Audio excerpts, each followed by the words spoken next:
Области перамагла у агульнакамандным заліку Кубка Рэспублікі Беларусь па шоу-дауну ў настольным тэнісе для інвалідаў па зроку.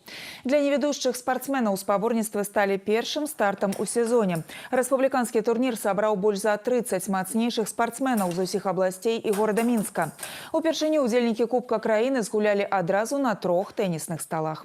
Постоянно пытаемся проводить различные соревнования. Виткап проводили, когда приезжала сборная России, а сейчас вот именно этот турнир, посвященный Оксане Ивановой. На данный момент участвуют у нас 20 мужчин, 12 женщин. Это элита, это самые лучшие спортсмены со всей Беларуси приехали. И имеем 3 профессиональных стола. То есть это уникальный случай для нас. Это для нас руки развязывают судьям, тренерам и специалистам.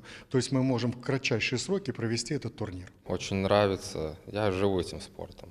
Первый чемпионат Беларуси в 2016 году я 2-е место занял, и следующие 9 я выиграл. Есть конкуренция. Не было бы конкуренции, шел бы не вверх, а вниз. Потому что если некому тебя гнать, то дальше развития не будет. У спрэчцы мужчын перамогу святкуе 9-разовы пераможца чэмпіянатаў Беларусі гродзенец Сергей Шкібель. Сярэбраным прызёрам спаборніцтваў стаў віцяблянін Уладзімір Ліцвінаў. У жанчын уладальніцай Кубка краіны стала гамяльчанка Зінаіда Дубіцкая. Яркія спарты